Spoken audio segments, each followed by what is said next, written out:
Bienvenue à notre culte le 31 mai. Et nous sommes heureux d'être ensemble et pour louer, pour adorer notre Dieu.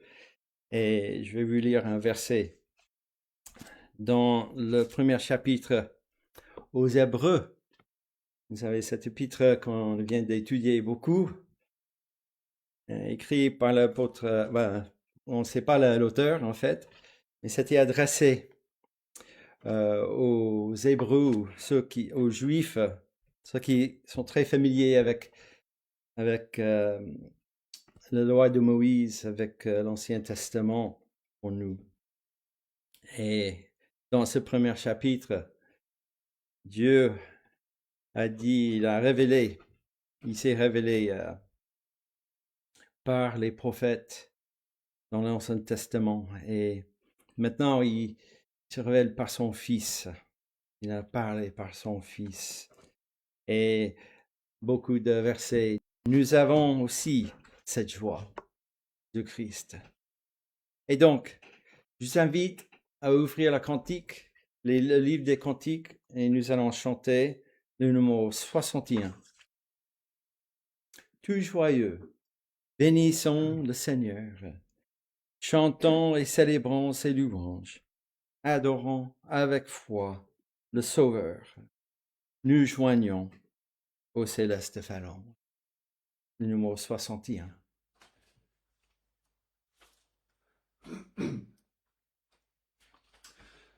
Tout joyeux, bénissons le Seigneur, chantons et célébrons ses louanges, adorons avec foi le Sauveur, nous joignons au céleste phalange. Gloire à Dieu, gloire à Dieu. Que ce chant retentisse en tout lieu. Gloire à Dieu, gloire à Dieu. Que ce chant retentisse en tout lieu. Dieu dans son incomparable amour, du ciel envoya son Fils unique, et la terre et les cieux dans ce jour s'unissent pour chanter ce cantique. Gloire à Dieu, gloire à Dieu, que ce chant retentisse en tout lieu. Gloire à Dieu, gloire à Dieu, que ce chant retentisse en tout lieu. Le châtiment qui produit la paix, Jésus-Christ l'a subi pour mon âme. Il voulut expier nos forfaits, en mourant lui sur le bois infâme. Gloire à Dieu, gloire à Dieu, que ce chant retentisse en tout lieu. Gloire à Dieu, gloire à Dieu, que ce chant retentisse en tout lieu. Nous voulons en retour, bon Sauveur, t'aimer par-dessus toute autre chose. Forme ton amour dans notre cœur, et puis de chacun de nous dispose. Gloire à Dieu, gloire à Dieu, que ce chant retentisse en tout lieu. Gloire à Dieu, gloire à Dieu, que ce chant retentisse en tout lieu. Et courbons-nous la prière. Notre Dieu, nous te louons, nous te bénissons pour ce grand privilège.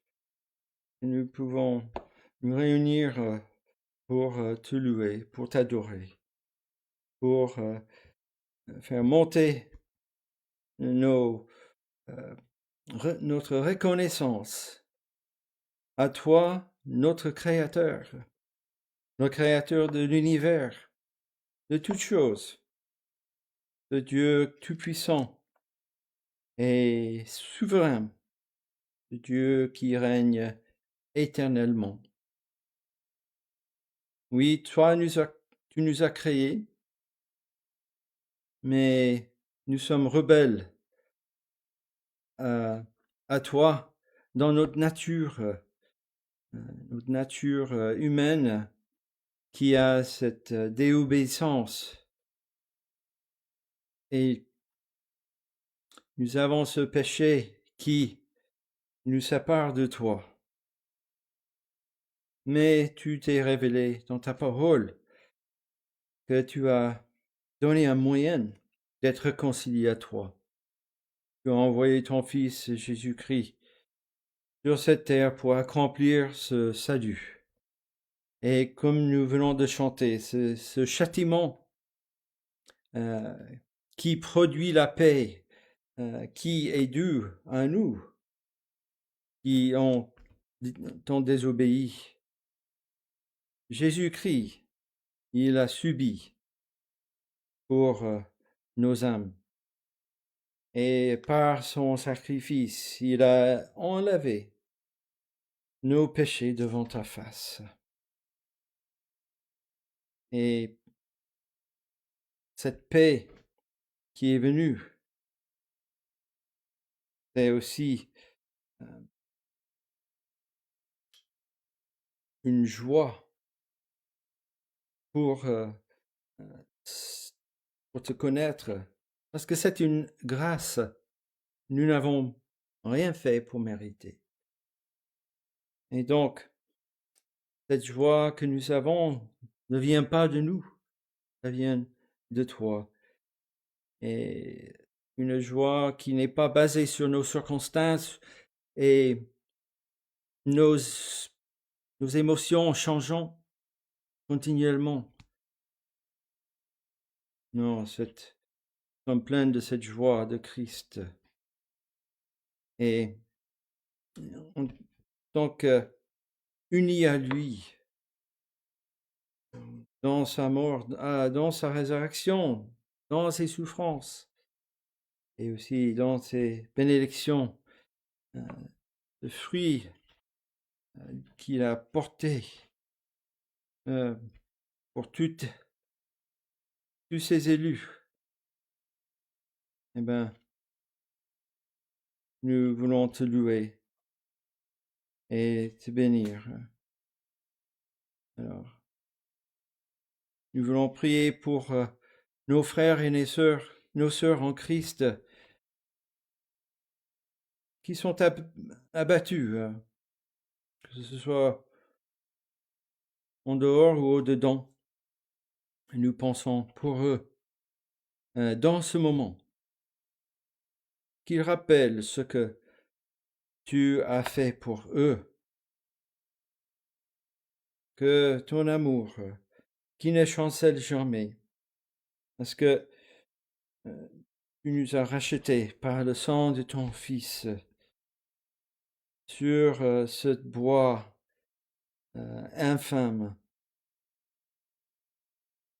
qui puissent remettre leur confiance en toi à cause de cette œuvre de notre Sauveur, qui rappelle de la gloire à venir que tu as promis, qui est déjà en œuvre en nous, et que nous portons du fruit pour ta gloire. Et donc cet évangile que nous allons entendre prêcher, encore une fois, nous puissions nous relever nos têtes à toi. N'importe nos circonstances, notre situation, nous levons nos têtes pour te louer, pour te glorifier.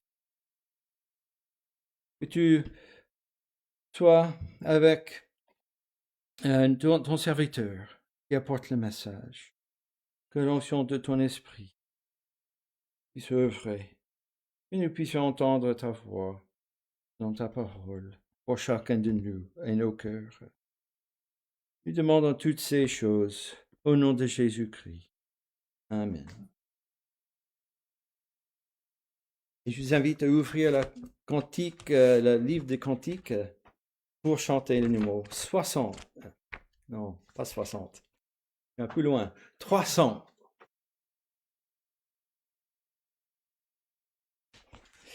Oui. Je donnais un coup de panique au Bruce pour les cantiques. Le numéro 300. J'entends ta douce voix. Jésus, je viens à toi. Je viens, ô Sauveur, lave-moi par le sang de ta croix. Et le refrain. Jésus, roi des rois, qui mourut pour moi. Je veux rester avec toi. Tiens-moi près de ta croix. Le 300.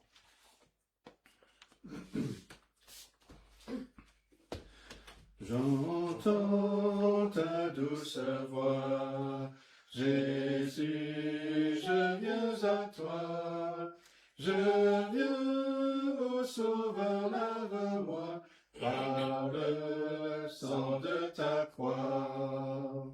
Jésus, roi des rois, qui mourut pour moi. Je veux rester avec toi, tiens-moi près de ta croix.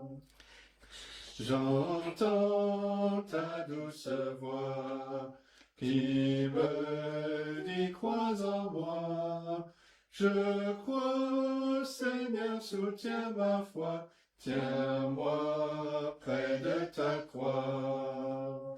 Jésus, roi des rois, qui mourut pour moi. Je veux rester avec toi, tiens-moi près de ta croix. J'entends ta douce voix, elle pénètre en moi et me dit d'aimer comme toi de l'amour de la croix. Jésus, roi des rois, qui mourut pour moi. Je veux rester avec toi, tiens-moi près de ta croix. J'entends ta douce voix, toi qui mourus pour moi. Seigneur, que je m'unisse à toi dans ta mort par la foi. Jésus, roi des rois, qui mourut pour moi.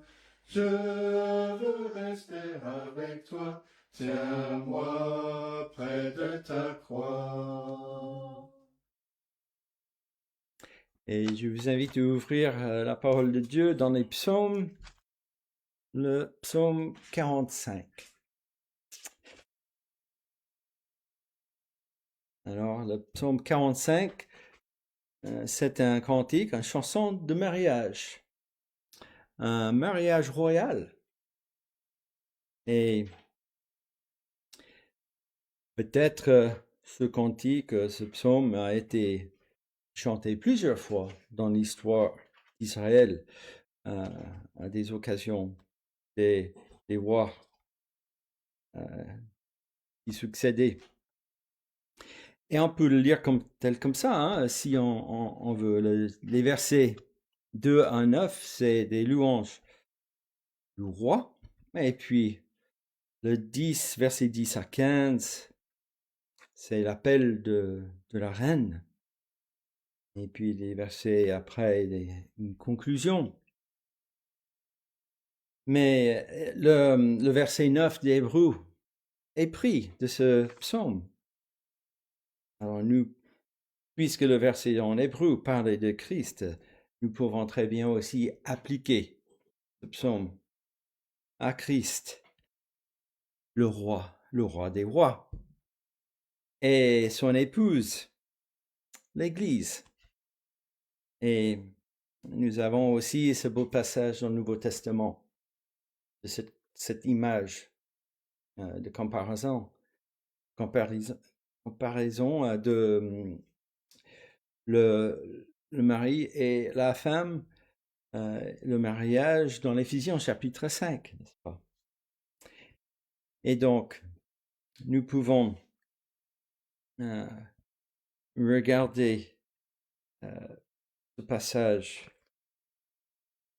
en tant que cette relation entre Christ et son Église, Christ et son épouse. Alors, verset 1, au chef des chantres sur les lys, des fils de Corée, cantiques, chants d'amour. Les paroles pleines de charme bouillonnent dans mon cœur. Je dis, mon œuvre est pour le roi.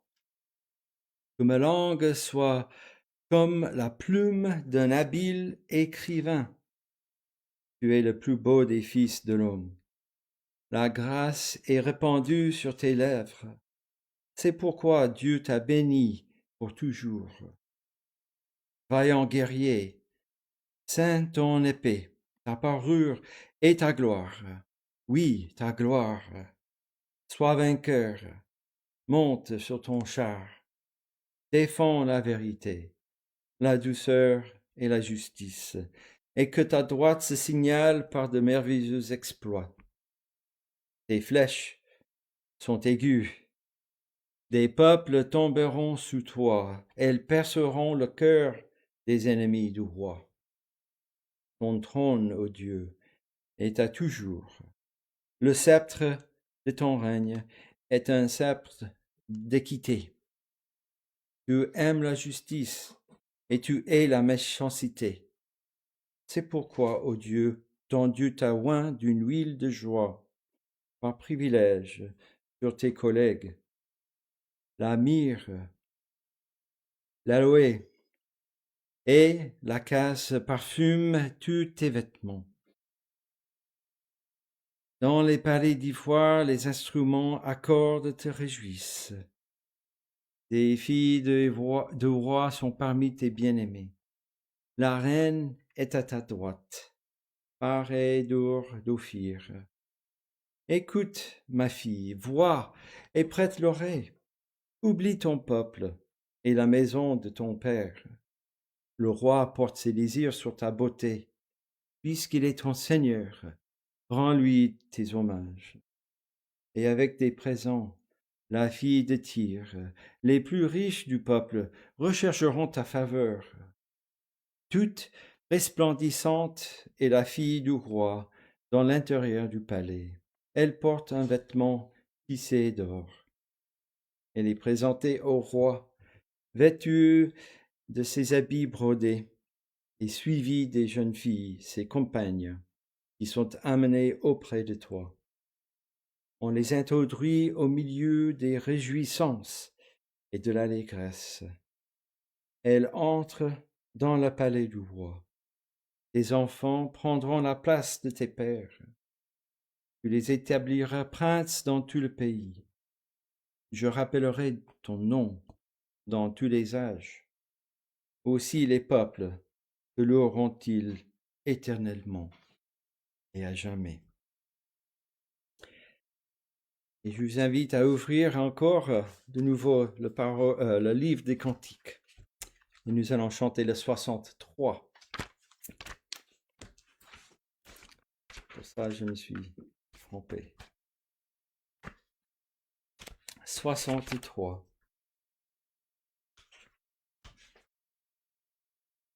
L'amour de Dieu, de loin surpasse ce qu'on peut dire d'un cœur humain. Il est plus grand que les espaces, même en l'abîme, il nous atteint. Le 63.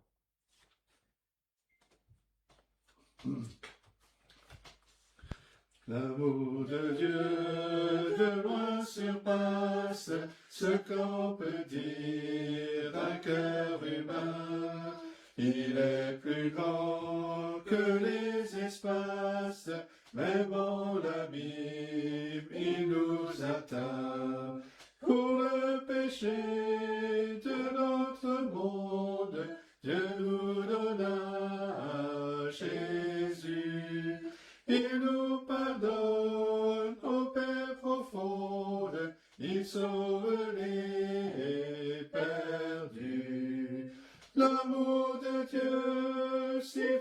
si tendre est un amour sans fin. Tel est le chant que font entendre les anges et les saints. Verser de l'encre dans les ondes, changer le ciel en parchemin, tendez la plume à tout le monde, et que chacun soit écrivain, pour dire tout l'amour du Père ferait tarir les eaux, et remplirait la place entière sur ses divins rouleaux. L'amour de Dieu, si fort, si tendre, est un amour. Tous les rebelles, soudain saisis d'un grand effroi, de Dieu l'amour que rien ne lasse, pour nous encore vivra. C'est le miracle de la grâce. Amen, alléluia. L'amour de Dieu, si fort, si tendre, est un amour sans fin. Tel est le chant que font entendre les anges et les saints. Et en chantant la dernière strophe qui parle de ce jour où le monde va chanceler. Et ce refrain qui finit par tel est le chant que font entendre les anges et les saints, mais nous allons dans l'Apocalypse pour lire un passage dans le chapitre 19. Un autre mariage, c'est les noces de l'agneau.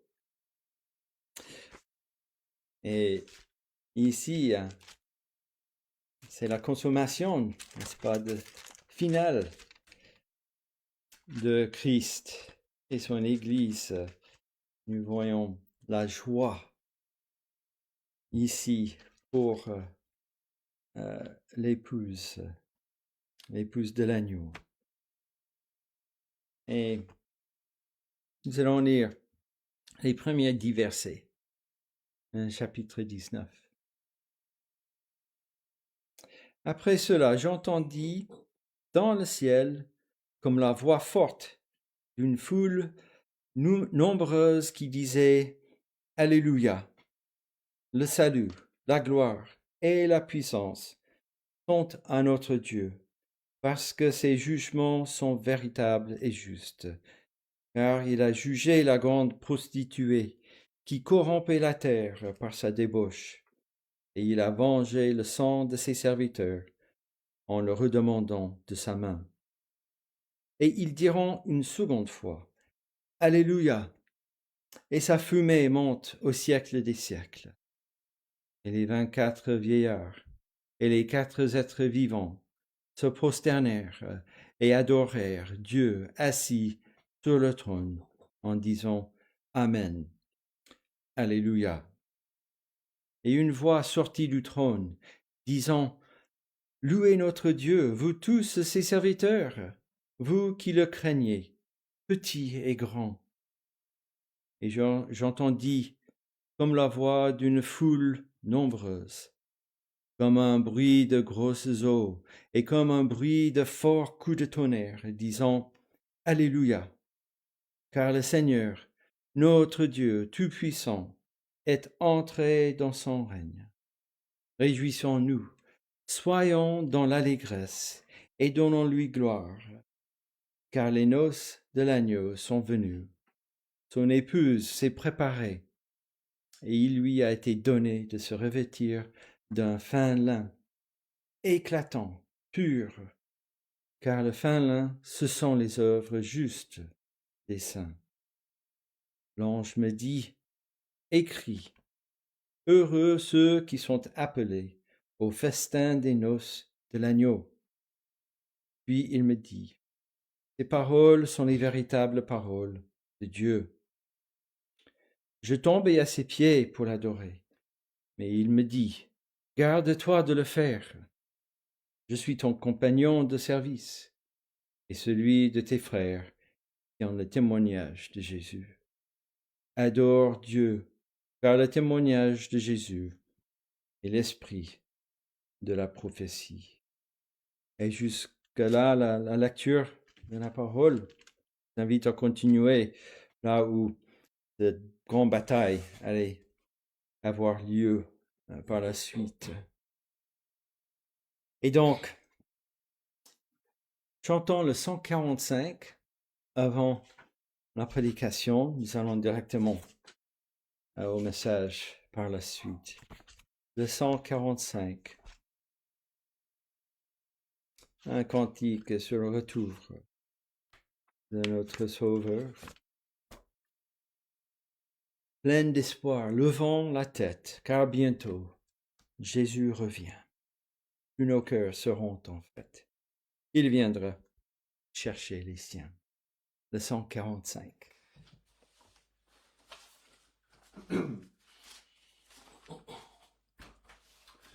Plein d'espoir, levons la tête, car bientôt Jésus revient. Tous nos cœurs seront en fête, il viendra chercher les siens. Qu'elle éclate la tempête, non, notre âme ne craint rien. Cet espoir en nous flamboie, même au fond de nos combats. Une divine et sainte joie, chantons-nous à chaque pas. Du Seigneur suivons la voie, et soyons de bons soldats. L'espérance du royaume ne nous laisse point confus. En nos cœurs jaillit un psaume de louange et de salut. Nos espoirs ne sont que chaumes hors de toi, Seigneur Jésus. Il viendra ce jour de gloire, notre Dieu nous l'a promis. C'est lui seul qui fait l'histoire, il vaincra ses ennemis. Lorsqu'on marche à la victoire, l'espérance s'affermit.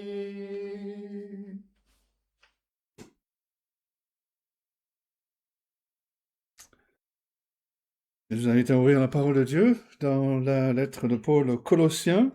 Nous reprenons l'étude de cette lettre. Nous arrivons à une nouvelle partie qui commence au verset 16 du chapitre 2. Et ce matin, donc, nous allons regarder les versets 16 et 17. Colossiens, chapitre 2.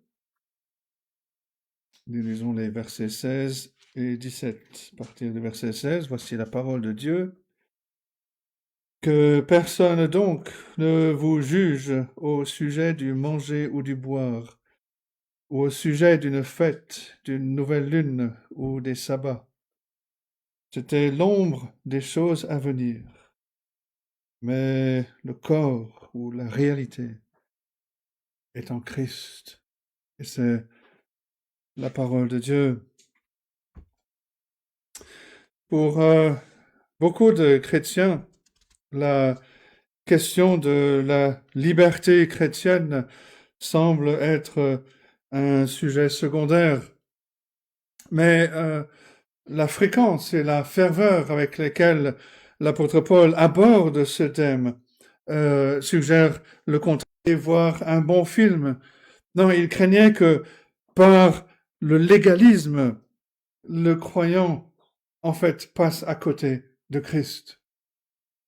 Et la situation à Colosse, la preuve la plus claire que l'on ait de cette hérésie se trouve d'abord au verset 8 de ce chapitre, où l'apôtre Paul l'a décrit comme étant un ensemble de philosophies, de vaines tromperies, qui s'appuient sur la tradition des hommes, sur les principes élémentaires du monde.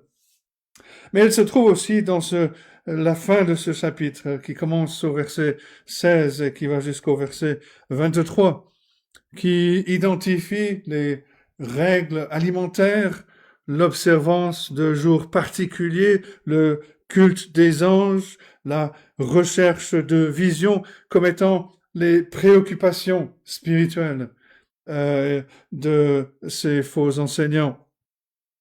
D'après ces éléments, donc, il semble que les les jeunes croyants qui étaient à Colosse, étaient confrontés à un mélange de mysticisme grec et de légalisme juif qui les menaçait de les éloigner du Seigneur Jésus-Christ. Pour le dire d'une autre manière, des graines de doute étaient semées dans leur esprit quant à savoir si ce qui était offert dans l'Évangile était suffisant, si Christ était suffisant. Et ces gens avaient une certaine connaissance du Seigneur Jésus-Christ, mais quelque part, ils ne comprenaient pas toutes les implications de la foi en Christ. Et le problème d'un Christ mal compris ou à moitié compris, c'est que cela rend le croyant incrédule, le crédule, pardon. Il nous rend réceptifs à toutes sortes d'enseignements religieux qui semblent justes, mais qui en réalité sont erronés et qui sont profondément sinistres. Comme on l'a déjà vu, l'apôtre ne cesse de chercher à ramener ses lecteurs vers les richesses, la plénitude qui se trouve en Jésus-Christ. Dans ce chapitre, versets 9 et 10, il souligne toute la plénitude est en Christ, toute la plénitude de la divinité habite corporellement en Jésus-Christ et nous sommes unis à Christ, parvenus à cette plénitude de vie en Christ. Alors pourquoi serions-nous crédules face à ce qui nous détournerait de la plénitude en Christ, en insistant qu'on devrait ajouter certaines choses au lieu de jouir de la plénitude que nous avons en Jésus-Christ. Et comme ce faux enseignement se présentait apparemment sous une forme très simple, il disait à ses croyants à Colosse qu'il y avait simplement certaines choses qu'ils devaient faire, certaines disciplines qu'ils devaient pratiquer pour ajouter. Et nous sommes souvent dans ce même cas, souvent crédules par rapport à un discours religieux qui, en apparence, semble bien. Quand une personne avec une forte personnalité vend un moyen rapide d'atteindre une plénitude spirituelle, on est tenté de suivre et d'accepter ce qu'ils disent. Ces croyants, les faux docteurs, affirmaient et présentaient aux croyants à Colosse quelque chose qui viendrait s'ajouter à Christ. Et Paul ne cesse de leur dire, n'avez-vous appris que la moitié de Christ? Mais nous avons tout en Christ. Toute la plénitude dont on a besoin se trouve en Jésus-Christ et en personne et dans son œuvre.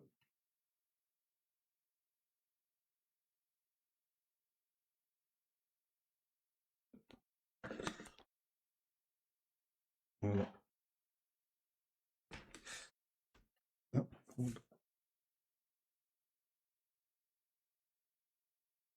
Ok, non, j'avais appuyé, je pensais que c'était hold. Okay. Voilà. technologie. Et donc Paul introduit cette nouvelle section au verset 16 avec ce petit mot. Il a souligné au début de ce chapitre 2 comment le Seigneur Jésus-Christ est le chef de toute domination, de toute autorité, verset 10. Et par conséquent, la pratique que l'on verra un peu plus tard, qui consistait à apaiser ou à chercher à apaiser les anges, revient en fait à refuser le Seigneur Jésus-Christ comme dans son rôle de seul médiateur que Dieu a désigné. Alors l'auteur Paul nous rappelle que le Seigneur Jésus-Christ est suffisant, pleinement suffisant dans son œuvre de salut. On l'a vu la dernière fois, il a annulé cet acte qui était contre nous, cette dette qui était contre nous en le clouant à la croix. Et Paul insiste maintenant que personne donc ne vous juge, que personne donc ne vous juge, puisque en Christ, nous avons été acceptés par Dieu le Père. Quand l'apôtre Paul met en garde et qu'il commence de cette façon, que personne donc ne vous juge, il est clair que quelqu'un jugeait les Colossiens, les croyants. Et c'était probablement ces faux docteurs qui le faisaient en insistant sur le fait qu'il fallait plus que le Seigneur Jésus-Christ pour s'approcher de Dieu. Ces faux docteurs demandaient aux croyants d'adopter une discipline rituelle, une discipline qui était élaborée, qui impliquait des questions de manger, de boire, le respect d'une fête, d'une nouvelle lune, des sabbats. Et l'apôtre Paul sent que ces jeunes croyants Colosse avaient été déstabilisés par ces critiques, qu'ils étaient tentés de s'éloigner de la simplicité de l'Évangile. Et dans toute la suite de ce chapitre 2, jusqu'au verset 23, l'apôtre nous donne la réponse à ce que ces faux enseignants exigeaient. On pourrait diviser cela en trois catégories. Dans les versets 16 et 17, il répond aux obligations légales, rituelles, qui découlent principalement de la loi juive. Dans les versets 18 et 19, il répond aux doctrines superstitieuses qui concernent les anges, les visions. Et dans les versets 20 à 23, il s'oppose aux interdictions excessives issues des ordonnances, des doctrines des hommes. Dans les versets 16 et 17 que l'on veut voir ce matin, à travers les lois alimentaires,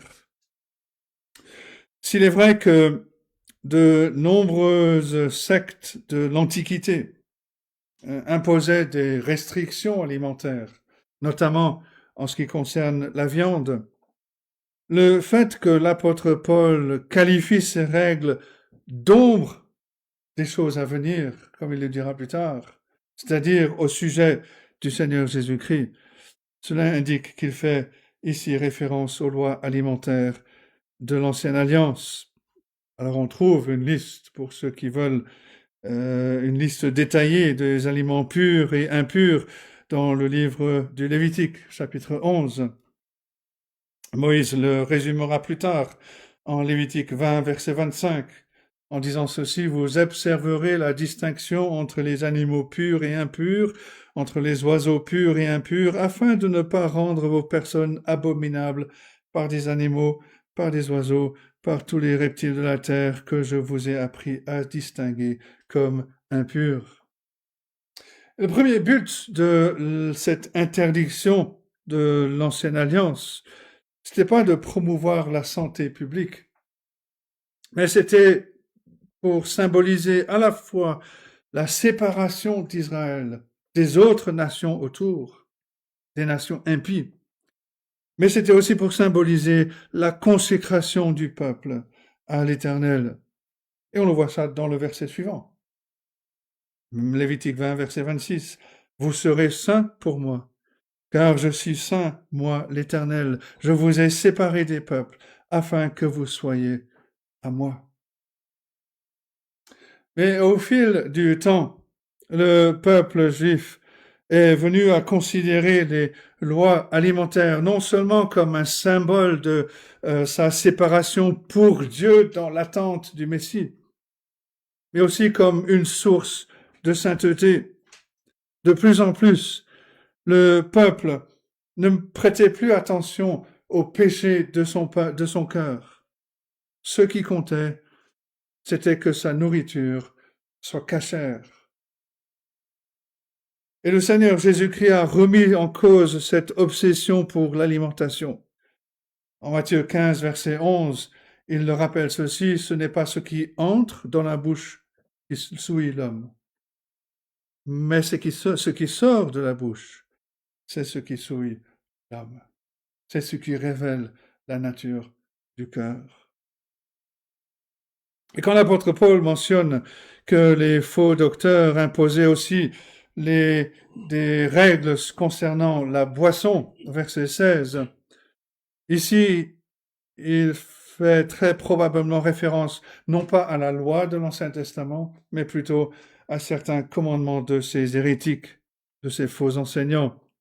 Alors, il est vrai que dans l'Ancien Testament, il y avait des lois spécifiques au naziréat. Quand une personne voulait se consacrer, se séparer des autres, se consacrer à Dieu, les lois du naziréat exigeaient une abstinence totale de vin tout au long de la vie. On lit cela en Nombre chapitre 6, les versets 3 et 4. Et il est possible que les Colossiens avaient cette séparation à l'esprit dans le cadre d'un programme super spirituel qui était lié au culte des anges, qu'on verra la prochaine fois, Dieu voulant, mais on ne peut pas en être certain.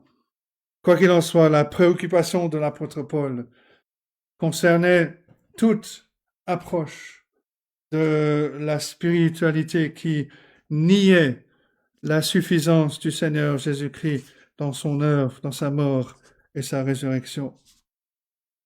C'est une chose pour les faux docteurs de recommander de s'abstenir de certaines viandes et du vin pour éviter toute condamnation du monde, d'autant plus que, on le sait, les viandes étaient très souvent offertes aux idoles avant d'être vendues au marché. L'apôtre Paul en parle dans 1 Corinthiens chapitre 8. Le problème, c'était d'exiger cette abstinence comme une condition nécessaire au salut. Et cette approche était profondément ancrée dans la culture juive à l'époque du Seigneur Jésus-Christ, à tel point que, en Acte 10, on l'a mentionné mercredi soir, l'apôtre Paul a dû recevoir une vision spéciale pour briser ce point de vue.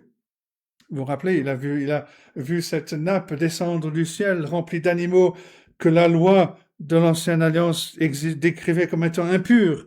Et une voix lui a dit, lève-toi Pierre, tue et mange. Acte 10, verset 13. Pierre a refusé. Il a invoqué sa pratique juive, sa pratique religieuse selon la loi. Mais Dieu lui répond. Et il dit que dans la nouvelle ère du Seigneur Jésus-Christ, les anciennes règles ont disparu. La voix lui déclare, ce que Dieu a déclaré pur, ne le regarde pas comme souillé. Alors que ces animaux impurs symbolisaient auparavant cette séparation du peuple juif d'avec les païens, l'Évangile appelle maintenant les croyants juifs à aller vers les païens, avec le message du pardon des péchés par la foi en Jésus-Christ. Et on lit en Acte 10, verset 7, que cela arriva jusqu'à 3 fois. Cela montre la force de persuasion. À l'époque, on lutte aujourd'hui pour éviter de nous fondre dans la culture païenne qui nous entoure. L'apôtre Pierre nous le rappelle en citant l'Ancien Testament, en écrivant 1 Pierre 1, verset 16, Dieu dit, vous serez saints, car je suis saint. Et compte tenu de la culture et de l'attitude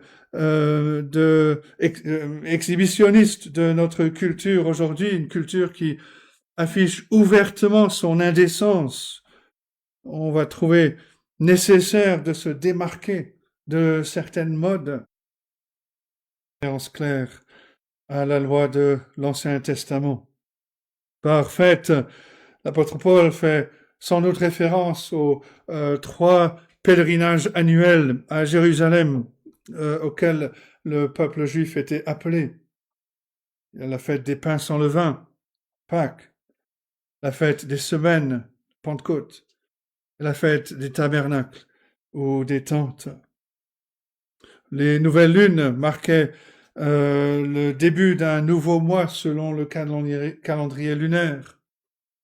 Et le terme les sabbats ne se limite pas à l'observance hebdomadaire du 7e jour, mais il concerne aussi des sabbats spécifiques, des sabbats spéciaux comme le sabbat de la terre tous les 7 ans, le repos de la terre tous les 7 ans, ou le jubilé tous les 50 ans. Cette triade de temps sacrés, fêtes, nouvelle lune et sabbat, on la retrouve régulièrement dans l'Ancien Testament. Et le but pour Israël, c'était que l'observance de ces jours saints était une preuve d'obéissance à la loi de Dieu, un signe que la nation avait été mise à part parmi les nations. Certains chercheurs pensent que le problème posé par ces semaines et ces jours sacrés venait de leur association avec la pratique d'un mysticisme astrologique qui était enseigné par les faux docteurs. Peut-être le cas. Mais la principale objection de l'apôtre Paul porte sur la relation entre les fêtes et le Seigneur Jésus-Christ. Les diverses fêtes, les jours sacrés de l'Ancien Testament avaient pour but de préfigurer le Seigneur Jésus-Christ. Et maintenant que le Seigneur Jésus-Christ est venu, ces rituels n'ont plus raison d'être. Le but de la Pâque était de commémorer le fait que l'ange de la mort avait épargné les maisons d'Israël, où le sang de l'agneau avait été badigeonné sur les portes.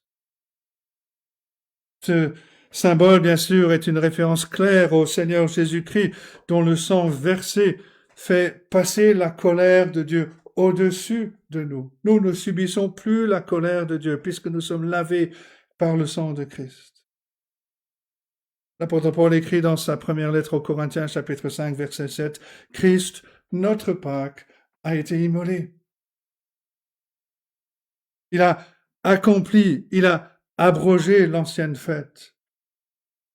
Il a accompli ce qui était annoncé par la première Pâque.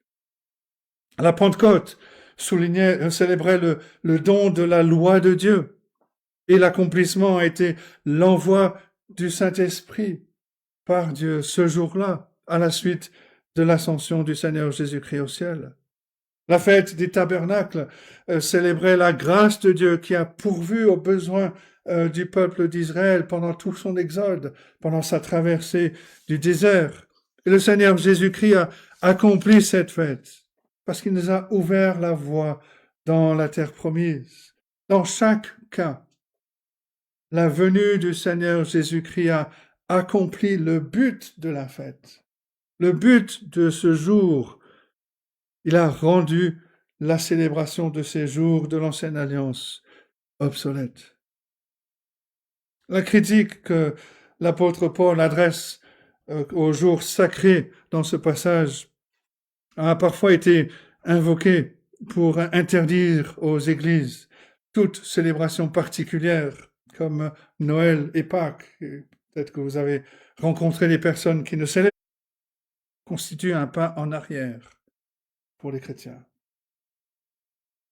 toutes les fêtes, tous ces jours sacrés de l'ancienne alliance n'ont plus raison d'être. Ils ont été accomplis par le Seigneur Jésus-Christ. J'ouvrir une petite parenthèse, ça va peut-être nous aider ou nous lancer dans une réflexion, une étude plus poussée. Parce que Paul parle de sabbat. Est-ce qu'il y a un sabbat chrétien? Quand on lit le compte-rendu de l'Église primitive dans le livre des Actes, on voit que les chrétiens d'origine juive se sont posés des questions et se sont demandé quels aspects de la loi de Moïse, de la tradition juive, il fallait demander aux chrétiens d'origine païenne d'observer. Et ils se sont réunis avec les apôtres. Ils ont débattu de la question lors du concile de Jérusalem. On lit cela en Actes chapitre 15. Et la décision a été la suivante. Acte 15, versets 19 et 20. Et c'est l'apôtre Jacques qui parle. Il dit ceci. C'est pourquoi je suis d'avis qu'on ne crée pas de difficulté à ceux des païens qui se convertissent à Dieu, mais qu'on leur écrive de s'abstenir des souillures des idoles, de la débauche, des animaux étouffés et du sang. L'observance du sabbat ne fait pas partie des commandements que les apôtres jugeaient nécessaire d'imposer aux croyants d'origine païenne. Et on ne peut pas concevoir que les apôtres aient omis de mentionner l'observance du sabbat si c'était un commandement de Dieu pour que les chrétiens l'observent.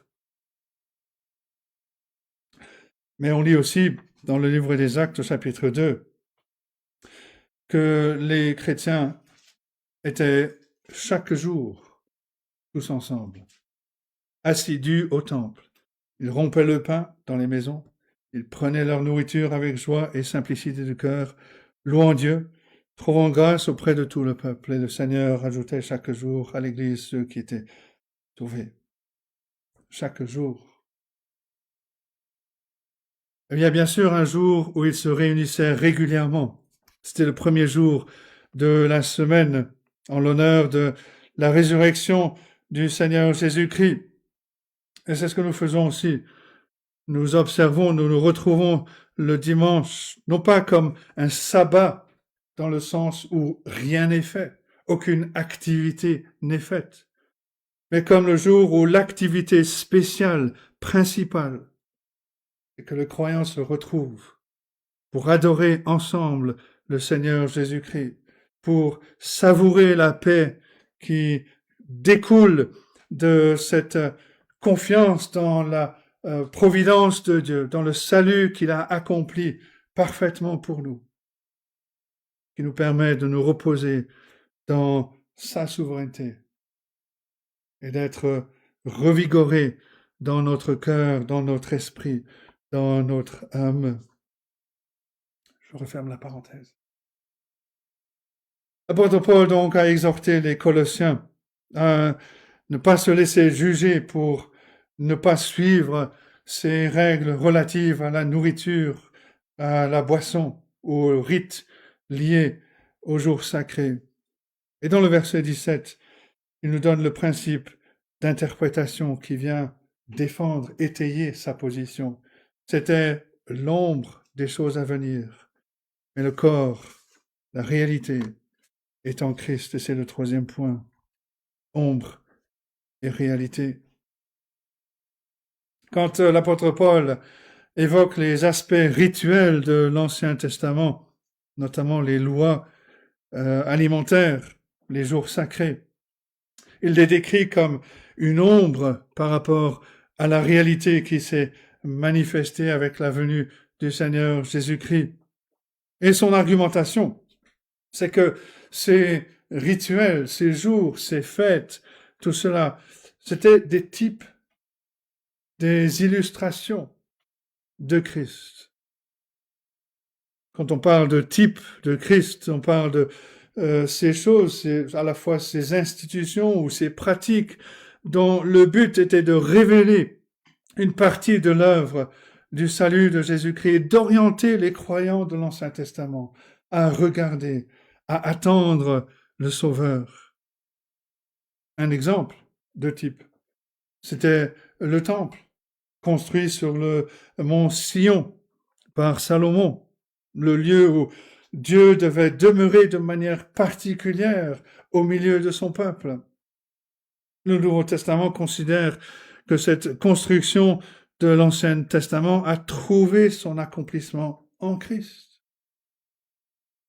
Parce que Christ s'est fait chair, il a habité, le terme littéralement, il a tabernaclé au milieu de nous, Jean 1, 14. Et de plus, comme maintenant que le Seigneur Jésus-Christ a envoyé son Esprit Saint, l'apôtre Pierre, peut écrire en 1 Pierre 2, verset 5, « Vous-même, comme des pierres vivantes, édifiez-vous pour former une maison spirituelle, un saint sacerdoce, afin d'offrir des victimes spirituelles agréables à Dieu par Jésus-Christ. » Maintenant que le Seigneur Jésus-Christ est venu, l'Église en tant que corps de Christ, c'est le temple dans lequel Dieu se plaît à habiter. Le temple de Salomon était une ombre, la réalité est en Christ. Et l'apôtre Paul fait valoir cette opposition entre ombre et réalité concernant l'ensemble de la loi. L'auteur, on a cité la lettre aux Hébreux, mais l'auteur de cette lettre a utilisé le même langage. En chapitre 10, verset 1, la loi qui possède une ombre des biens à venir et non l'exacte représentation des choses ne peut jamais, par les mêmes sacrifices qu'on offre perpétuellement chaque année, amener les assistants à la perfection. Elle possède une ombre des biens à venir. Et quand Paul parle ou dit que le corps, la réalité est en Christ et que la loi est une ombre, on peut comprendre la relation qui existe entre l'Ancien et le Nouveau Testament. Une ombre se projette en arrière quand la lumière vient frapper l'objet réel. Et de la même manière, l'ombre de l'Évangile peut être perçue dans les cérémonies, les jours, les rituels de l'Ancien Testament. Un auteur le résume de cette façon, il dit « Le christianisme n'a pas été façonné pour ressembler au judaïsme, mais le judaïsme a été façonné pour ressembler au christianisme. » Une ombre présente un contour, la richesse se révèle dans l'original. On peut comparer cela à l'esquisse au crayon que va faire un artiste par rapport au portrait tout en couleur, portrait qu'il a terminé. Tout le talent artistique du peintre va se trouver dans le portrait en couleur, pas dans l'esquisse. Bien sûr, on peut voir, on peut deviner, on peut apercevoir, mais tout se révèle dans le portrait fini. Et l'apôtre Paul nous dit ceci. Cela veut dire que les croyants aujourd'hui ne pratiquent pas leur foi à la manière de l'Ancien Testament. Au contraire, la vie nouvelle en Christ est libérée des structures symboliques, des restrictions rituelles. Et cette vie nouvelle a pris la place des pratiques de l'Ancien Testament qui seulement préfiguraient, annonçaient tout cela à venir. Mais cette interprétation de l'Ancien Testament n'invalide pas la valeur de l'Ancien Testament. Au contraire, l'apôtre Paul sublime l'Ancien Testament en le présentant comme une forme primitive de la grâce qui allait se manifester en Jésus-Christ, qui était promise, qui était annoncée. L'ancienne alliance est glorifiée en tant qu'ombre de Christ. Elle annonce la venue du Seigneur Jésus-Christ. Ou pour reprendre une autre image, maintenant que l'échafaudage de l'ancienne alliance a été démonté, on ne doit pas le remonter. Parce que ce serait obscurcir la gloire du Messie, du Seigneur Jésus-Christ. L'Ancien Testament tout entier, dans son ensemble, annonçait la gloire, la bénédiction de l'œuvre de salut du Seigneur Jésus-Christ, appelait à la foi en lui, en ce Messie qui allait venir. Et tout en honorant l'Ancien Testament, en tirant les enseignements de l'Ancien Testament, le croyant aujourd'hui ne doit pas retourner vivre selon les préceptes de l'Ancien Testament. Quand l'apôtre Paul décrit la loi comme une ombre des biens à venir, des choses à venir, il fait référence aux bénédictions spirituelles qui ont fait leur apparition dans l'histoire avec la venue du Seigneur Jésus-Christ et sa victoire, sa rédemption acquise. Ces bénédictions comprennent le pardon total des péchés, la présence du Saint-Esprit en nous, notre adoption en tant que fils de Dieu. C'est là la substance, la réalité spirituelle, véritable, authentique, pleine de bénédictions, qui nous appartient si nous sommes à Christ. Les croyants de l'Ancien Testament anticipaient ces bénédictions à travers les rituels de la loi mosaïque.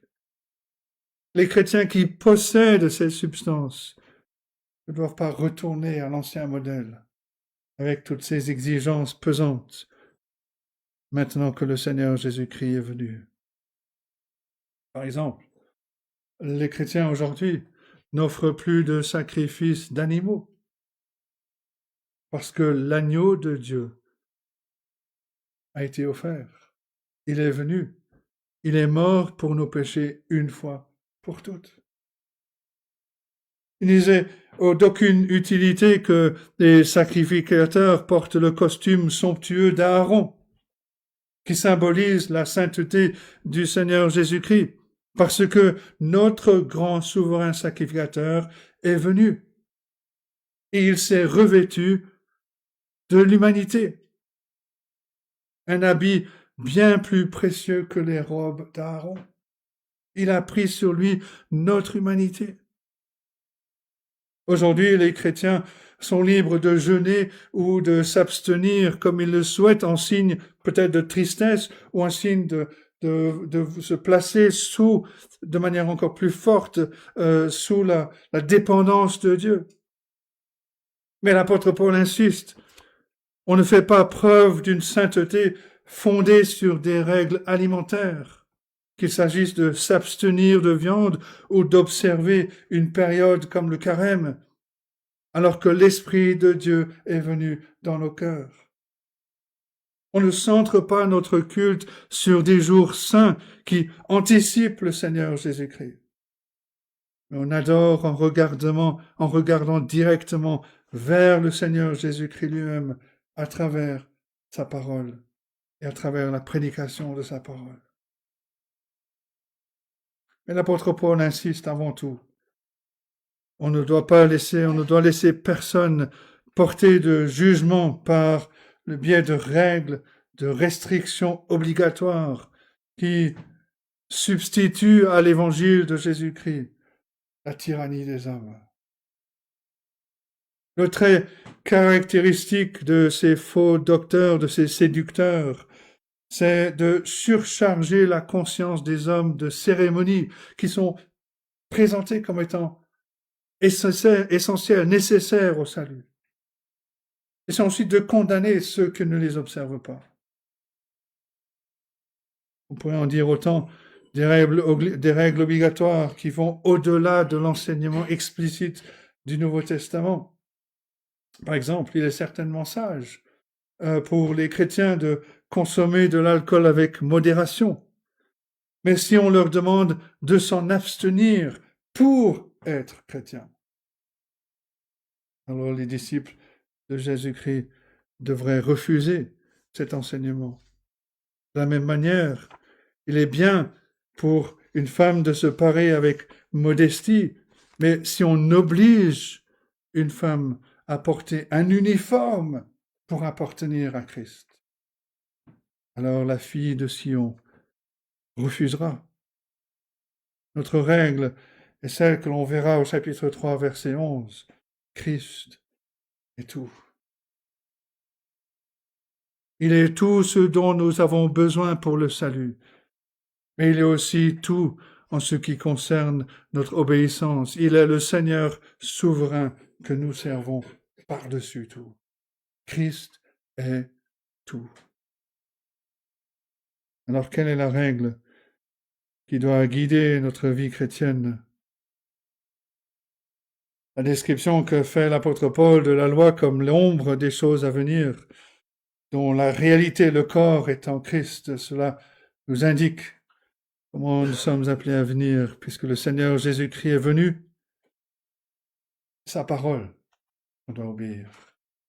Pas les commandements des hommes, mais l'enseignement du Seigneur Jésus-Christ, tel qu'il nous est révélé dans sa parole. Le Seigneur déclare en Jean 8, versets 31-32, « Si vous demeurez dans ma parole, vous êtes vraiment mes disciples. Vous connaîtrez la vérité vous affranchira. » Et si la loi est une ombre de Christ, que sommes-nous, son peuple, aujourd'hui? Le Seigneur Jésus-Christ donne la réponse, mais il ne parle pas d'une ombre. Il parle de la lumière qu'il a répandue sur nous et en nous. Matthieu 5, 14-16. Vous êtes la lumière du monde. Une ville située sur une montagne ne peut être cachée. Et on n'allume pas une lampe pour la mettre sous le boisseau, mais on la met sur le chandelier et elle éclaire tous ceux qui sont dans la maison. Que votre lumière luise ainsi devant les hommes, afin qu'ils voient vos bonnes œuvres et qu'ils glorifient votre Père qui est dans les cieux. Que cela soit notre prière, notre désir de vivre comme la lumière dans ce monde, cette lumière que le Seigneur nous a donnée, cette lumière qu'il a donnée, qu'il a placée dans nos vies, dans nos cœurs. Il nous aide à vivre selon cette lumière, dans cette liberté que nous avons en Christ. Que nous n'écoutions pas tous ceux qui voudraient nous placer sous leur joug de lois faites par les hommes, mais que nous soyons sous la direction de sa parole et que nous cherchions à lui obéir et à le suivre en toutes choses.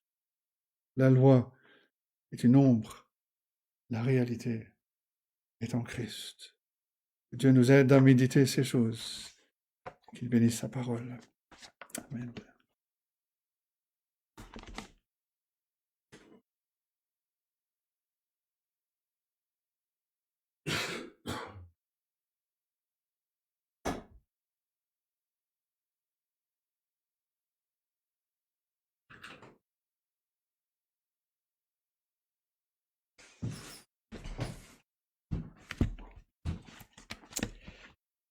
Je vous invite à chanter le 333. 333. Un beau cantique, surtout pour le marin, avec ses images.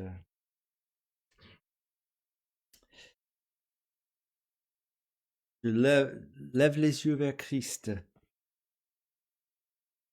Dernière strophe. Durant ta vie entière, celui fixe les yeux à ton heure dernière. Sa clarté chassera les ombres de la mort, et tout sera paisible. Et tu verras le port. Donc chantons 333.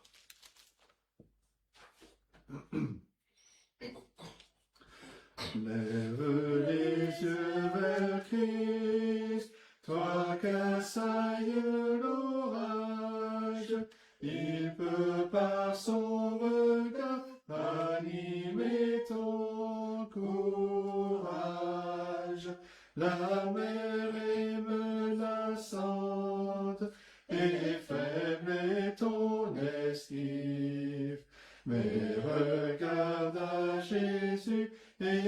ne sois plus craintif.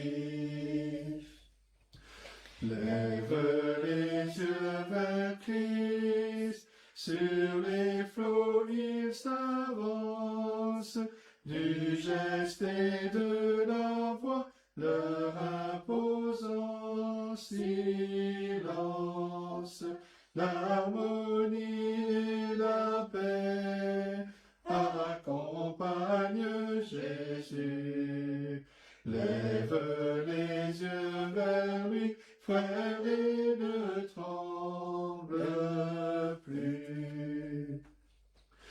Lève les yeux vers Christ, qu'à lui ton cri s'adresse. Nul ne peut comme lui sauver l'âme en détresse. D'un seul mot mettre fin à la fureur des vents et guider ta nacelle au sein des flots mouvants.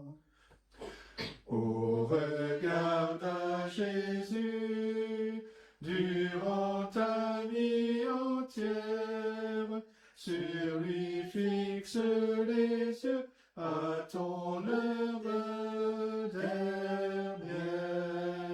Sa clarté chassera les ombres de la mort, et tout sera paisible, et tu verras le port. Bien, c'est le moment de dire au revoir.